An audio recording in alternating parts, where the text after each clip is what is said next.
नमस्कार, मैं क्रांति संभव। प्रधानमंत्री नरेंद्र मोदी ने जम्मू और श्रीनगर को जोड़ने वाली चनैनी नासरी टनल का उद्घाटन किया और इसके बाद उधमपुर में एक रैली को संबोधित करते हुए उन्होंने कहा कि कश्मीर के कुछ नौजवान पत्थर फेंक रहे हैं, कुछ पत्थर तोड़कर सुरंग बना रहे हैं। कुछ इस अंदाज में प्रधानमंत्री ने देश को सबसे बड़ी सड़क सुरंग की सौगात दी। जम्मू कश्मीर हाईवे पर बनी ये सुरंग 9.28 किलोमीटर लंबी है और इसकी लागत 3,720 करोड़ रुपए है। इस सुरंग से जम्मू से श्रीनगर की दूरी करीब 2 घंटे कम हो जाएगी। चनैनी से नासरी तक 41 किलोमीटर का जबरदस्त चढ़ाई वाला सफर था, जिस पर वाहन चलाना मुश्किल होता था। पीएम ने इसे बनाने में लगी मेहनत का जिक्र करते हुए पत्थरबाजों पर तंज भी कसा। एक तरफ कुछ भटके हुए नौजवान पत्थर मारने में लगे हैं, दूसरी तरफ उसी कश्मीर के नौजवान पत्थर काट करके कश्मीर का भाग्य बनाने में लगे हैं। टनल में 124 सीसीटीवी कैमरे लगे हैं। हर कैमरे की दूरी 75 मीटर है और ये कैमरे 360 डिग्री घूमने वाले हैं। घुटन से बचने के लिए वेंटिलेशन सिस्टम और खतरे को भांपने के लिए एडवांस स्कैनर लगे हैं। गाड़ी खराब होने की सूरत में 29 जगहों पर क्रॉस पैसेज भी बने हैं। इंजीनियरिंग की बेहतरीन मिसाल इस सुरंग को बनाने में 4.5 साल की मेहनत लगी है।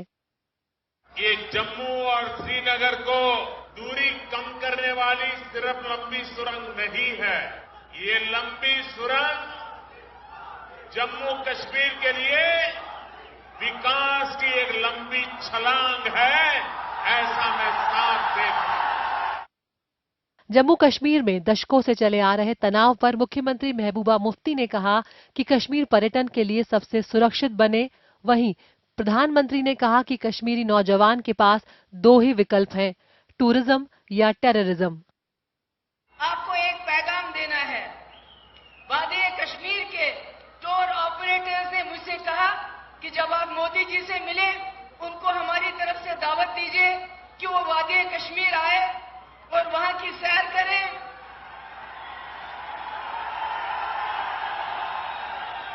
और पूरे मुल्क ही नहीं बल्कि पूरी दुनिया को ये संदेश दे कि जम्मू कश्मीर टूरिस्ट के लिए सबसे ज्यादा सेफ जगह है। मैं घाटी के नौजवानों से कहना चाहता हूं, आपके सामने 2 रास्ते हैं जो आपके भाग्य को किस दिशा में ले जाए। एक तरफ है टूरिज्म, दूसरी तरफ है टेररिज्म।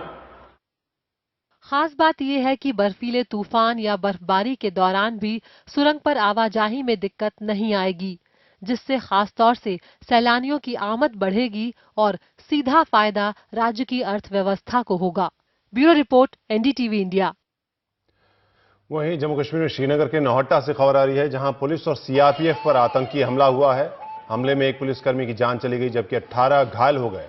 सभी घायलों को श्रीनगर के एसएमएचएस अस्पताल में भर्ती कराया गया। बताया जा रहा है कि आतंकी ने थाने पर हैंड ग्रेनेड फेंके और कुछ देर तक गोलीबारी की। हमले के बाद आतंकी भागने में कामयाब रहा।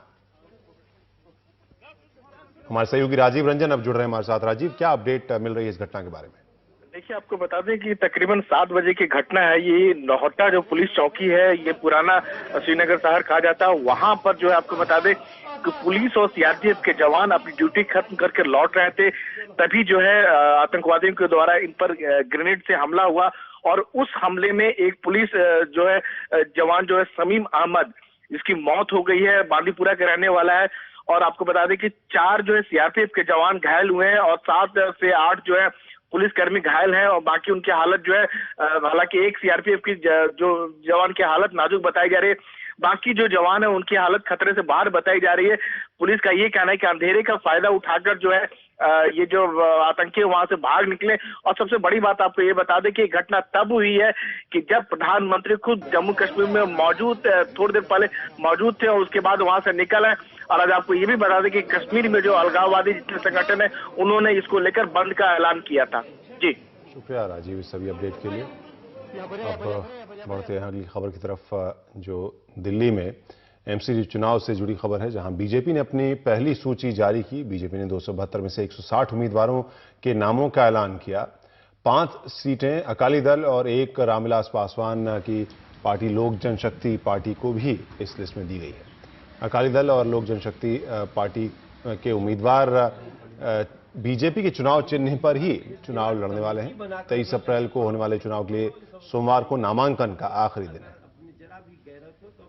हमारे सहयोगी रवीश रंजन शुक्ला आप जुड़ रहे हैं। रवीश, इस लिस्ट में अगर हम देखें, जो मुद्दा सबसे अहम या सबसे चर्चित था पुराने विधायकों के टिकट कटने का, क्या जानकारी मिल रही है उससे जुड़ी हुई?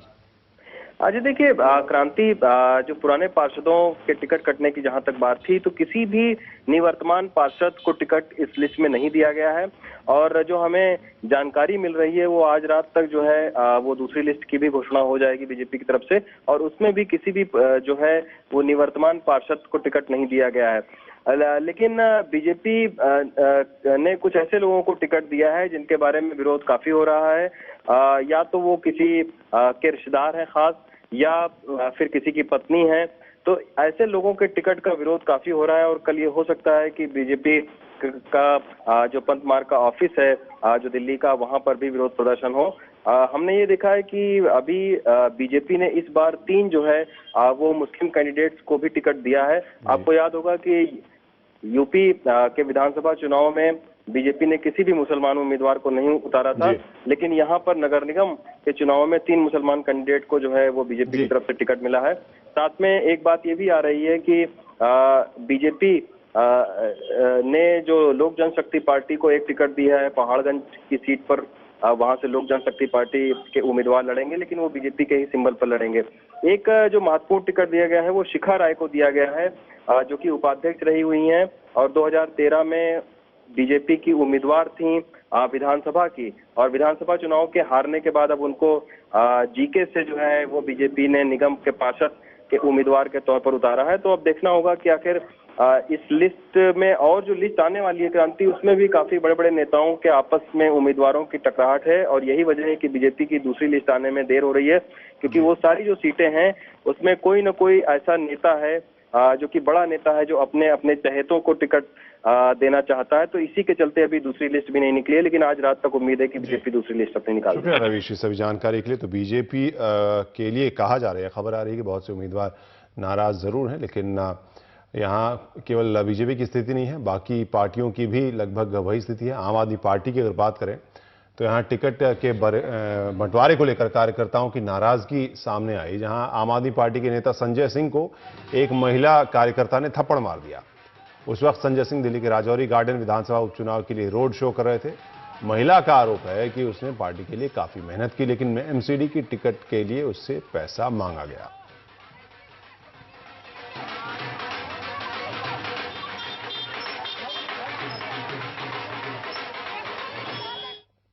जजों की कमी का मुद्दा एक बार फिर उठा। इलाहाबाद हाईकोर्ट के 150वें साल के पूरे होने के मौके पर मुख्य न्यायाधीश ने देश में जजों की कमी पर चिंता जताई। प्रधानमंत्री ने उनकी इस चिंता को गंभीरता से लिया और जजों की कमी के चलते लाखों मुकदमे सालों साल खींचते हैं, और इससे निपटने के लिए सुझाव भी सामने आए। इलाहाबाद हाईकोर्ट के 150 साल पूरे होने के मौके पर चीफ जस्टिस खेहर ने देश में जजों की कमी पर चिंता जताई। कहा कि लंबित मामलों के लिए जजों को आगे आना होगा।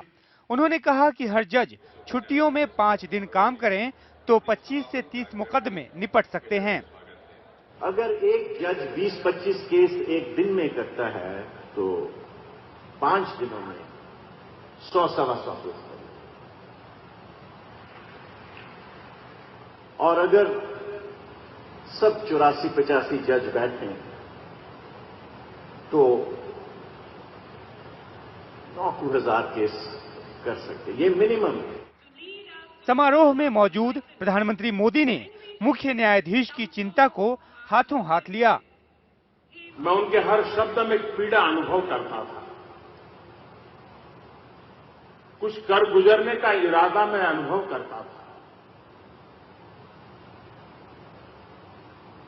भारत के न्यायाधीशों को यह नेतृत्व मुझे विश्वास है कि उनके संकल्प पूरे होंगे। पीएम मोदी ने न्यायपालिका की चुनौतियों और समस्याओं के निपटारे के लिए नई तकनीक अपनाने पर भी जोर दिया। उन्होंने कहा कि मोबाइल और एसएमएस के जरिए तारीख मिलने की सुविधा होनी चाहिए। पीएम ने ये भी कहा कि पुराने कानूनों की काट छांट करना जरूरी है। इस कानूनों की जंजाल सरकारों ने जो बनाई है, इस कानूनों का बोझ सामान्य मानवी पर, कोर्टों पर जो लादा गया है, जैसे चीफ साहब कह रहे हैं कि इसमें से कैसे बाहर निकाला जाए, सरकार भी कहती है कि इस बोझ को कम कैसे किया जाए। और आज मुझे खुशी है कि अभी 5 साल पूरे नहीं हुए हैं, अब तक करीब करीब 1200 कानून हम खत्म कर चुके हैं, प्रतिदिन 1 से ज्यादा कर चुके हैं। देश के बड़े बड़े न्यायाधीशों के बीच यूपी के मुख्यमंत्री आदित्यनाथ योगी भी मौजूद थे। उन्होंने कहा कि कानून शासक से बड़ा होता है। न्यायपालिका की समस्याओं का जिक्र लगातार होता रहा है। इंतजार इस दिशा में प्रभावी कदम उठाए जाने का है। ब्यूरो रिपोर्ट के साथ उमाशंकर सिंह, एनडीटीवी इंडिया। केंद्रीय मंत्री स्मृति ईरानी का पीछा और बदसलूकी करने के आरोप में पुलिस ने जिन 4 लड़कों को गिरफ्तार किया था, उन्हें जमानत मिल गई है। आरोपियों ने अपनी गलती भी मान ली है। शनिवार की शाम केंद्रीय मंत्री स्मृति ईरानी एयरपोर्ट से वापस अपने आवास पर लौट रही थीं, तो आरोप है कि मोतीबाग के पास सेंट्रो में सवार 4 लड़कों ने न सिर्फ उनका पीछा किया बल्कि बदसलूकी भी की। बाद में मंत्री की सुरक्षा में चल रहे जवानों ने लड़कों को पकड़ा और पुलिस के हवाले भी कर दिया। पुलिस को पीसीआर कॉल मिली थी कि कुछ 4 लोग हैं एक मुंडो संतरो कार में, जो संतरो कार में ये लोग हैं, इनका अनवांटेड जो एक्शन था उस हिसाब से सारी कॉल है। लेकिन इसमें बाद में पता चला कि इन लोगों को पीसीआर की मदद से, जो कि यूएस एम्बेसी के सामने होती है, उनकी मदद से इनको पकड़ लिया गया। स्मृति ईरानी की शिकायत पर पुलिस ने मामला दर्ज कर सभी लड़कों को गिरफ्तार कर लिया। हालांकि सभी को थाने से ही जमानत दे दी गई। आरोपी लड़के कुणाल, अविनाश, सितांशु और आनंद मोतीलाल नेहरू कॉलेज से बीएससी कर रहे हैं और दिल्ली के बसंत गांव में रहते हैं। पुलिस के मुताबिक चारों आरोपी एक बर्थडे पार्टी से वापस लौट रहे थे और शराब के नशे में चूर थे। वो जिस सेंट्रो कार में थे वो टैक्सी सितांशु के पिता की है। अब आरोपी लड़के अपनी गलती मान रहे हैं। हम सब आ रहे थे, बस हमारी गलती थी कि हम मानते हैं कि हमने नियमों का उल्लंघन किया है। वो वॉल्यूम तेज था गाड़ी में, हम हमारे बस डांस करते हुए और हम हमारी वीडियो बना रहे थे इंस्टाग्राम के लिए। हमें इस चीज बीच कुछ नहीं पता था कि हम पता नहीं क्या हमसे कोई गलती जाने में भी हुई हो, अनजाने में हो, हमें कुछ पता नहीं था सर। जब हमारे पास से गाड़ी आई, जब हमने किस गाड़ी को ओवरटेक किया तो हमें ये भी नहीं पता था कि उसमें कौन है, कौन बैठे हैं, नहीं पता था सर जी। अगर पता होता तो हम ऐसी गलती कभी नहीं करते। पुलिस वालों ने भी देखा था हम लोग कोई भी गलती ना, अगर कोई भी गलती हो गई तो माफी मांगते हैं, बस फ्यूचर न बर्बाद हो हम लोगों का। दिल्ली में दिन दहाड़े हुई एक केंद्रीय मंत्री के साथ ये घटना बताती है कि दिल्ली में आम महिलाएं कितनी सुरक्षित हैं। नई दिल्ली से मुकेश सिंह, एनडीटीवी इंडिया। उत्तर प्रदेश के नई सरकार के कई नए जो फैसले हैं उसके ऊपर सवाल उठ रहे हैं, चर्चा हो रही है, लेकिन एक फैसला है जिसका इंतजार हो रहा है, वो है किसानों की कर्ज माफी का। कहा गया था चुनाव प्रचार के दौरान कि पहली कैबिनेट बैठक के बाद ही इस पर फैसला हो जाएगा। अब उत्तर प्रदेश के मंत्री ने कहा है कि पहली कैबिनेट की जो बैठक है वो अब 4 अप्रैल को शाम 5 बजे होने वाली है। देखिए, अभी कैबिनेट मीटिंग का एजेंडा मेरे पास नहीं है, मगर आज मुख्यमंत्री जी ने बताया कि कैबिनेट मीटिंग हम लोग की 4 तारीख को शाम के 5 बजे होगी। लेकिन इस बीच मशहूर वकील प्रशांत भूषण के एंटी रोमियो स्क्वाड को लेकर किए गए एक ट्वीट पर विवाद हो गया है। इस ट्वीट के खिलाफ लखनऊ में कांग्रेस प्रवक्ता जीशान हैदर ने उन पर एफआईआर दर्ज करा दी है। दरअसल प्रशांत भूषण ने उत्तर प्रदेश सरकार की एंटी रोमियो स्क्वाड को लेकर ट्वीट किया था, जिसमें लिखा गया था कि रोमियो ने अपने जीवन में केवल एक ही लड़की से प्यार किया, जबकि कृष्ण कई लड़कियों से छिड़खानी के लिए प्रसिद्ध थे। क्या मुख्यमंत्री आदित्यनाथ में इतनी हिम्मत है कि वो अपने मुस्तैद दस्ते का नाम एंटी कृष्ण स्क्वाड रख सके? इसके ऊपर बवाल मचा और उसके बाद उन्होंने सफाई देते हुए फिर से ट्वीट किया कि मेरे ट्वीट का गलत मतलब निकाला गया और किसी की भावना को आहत करना मेरा मकसद नहीं था।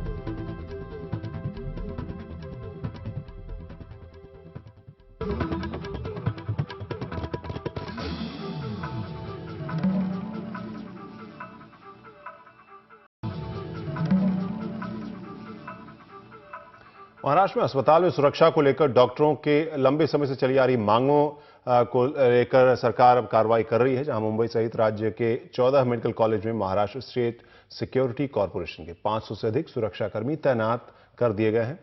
वायदा हालांकि 1200 से अधिक जवानों की तैनाती का है। गेट पर संतरी संगीन के साथ पहरा दे रहे हैं ताकि आला लगाए डॉक्टर बेखौफ काम कर सकें। मार्च में डॉक्टरों की पिटाई के ऐसे एक के बाद एक आधा दर्जन से ज्यादा मामले सामने आए। विरोध में पूरे महाराष्ट्र में 4500 से ज्यादा रेसिडेंट डॉक्टर 5 दिन हड़ताल पर रहे। समर्थन इंडियन मेडिकल एसोसिएशन के हजारों डॉक्टरों का भी मिला। कोर्ट ने फटकारा, सरकार ने समझाया, सुरक्षा का लिखित वायदा दिया, तब डॉक्टरों ने हड़ताल तोड़ी। मांग एक ही थी, सुरक्षा। तो वो जहाँ पे एरियाज हैं जहाँ पे मतलब भीड़ ज़्यादा इकट्ठा होने के चांसेस रहते हैं या और जो संवेदनशील इलाके वहाँ पे ये कैमरा सुचारू रूप से चालू हो चुके हैं।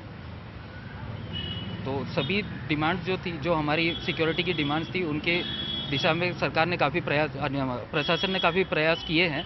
उनकी हम सराहना करते हैं और उम्मीद करते हैं कि आगे भी ये प्रयास जारी रहें ताकि हमारा सुरक्षित एनवायरनमेंट मिल सके। अप्रैल तक दिया गया है। आपने अगर से देखा होगा कल का सर्कुलर, जिसमें 5 अप्रैल तक सभी जो मेडिकल कॉलेज है, सरकारी जो गवर्नमेंट कॉलेज है, उसमें सुरक्षाकर्मी दिए। जैसे औरंगाबाद है, नागपुर है, धुले है, अपने मुंबई में भी सभी कॉलेजेस है, चारों कॉलेज और कूपर, ऐसे 5 कॉलेज और पेरीफेरी के कॉलेज में भी हो चुका है। बस उसके कैसे 5 अप्रैल तक स्टेप वाइज वो अमल में लाया जाएगा। सरकार ने राज्य के सभी 16 मेडिकल कॉलेजों में 2 चरणों में 1231 पुलिसकर्मियों की तैनाती का आश्वासन रेसिडेंट डॉक्टरों को दिया है। पहले चरण की तैनाती के तहत मुंबई के केईएम अस्पताल में 99 सुरक्षा कर्मियों की तैनाती की गई है। सायन अस्पताल में 96, जेजे में 89, कूपर में 15, जबकि नायर अस्पताल में 42 सुरक्षाकर्मी तैनात किए गए हैं। समाजसेवी संगठनों का दावा है कि डॉक्टरों के हड़ताल के वक्त महाराष्ट्र में 100 से ज्यादा मरीजों की मौत हुई। उधर हड़ताल पर गए डॉक्टरों का कहना था कि काम पर उनकी सुरक्षा को खतरा है, ऐसे में वो काम पर नहीं लौट सकते। उम्मीद है सरकार के नए सुरक्षा इंतजामात से डॉक्टर बिना डर के काम करेंगे और मरीजों का भी समुचित इलाज होगा। मुंबई से कैमरा पर्सन हरमीत के साथ अनुराग तिवारी, एनडीटीवी इंडिया।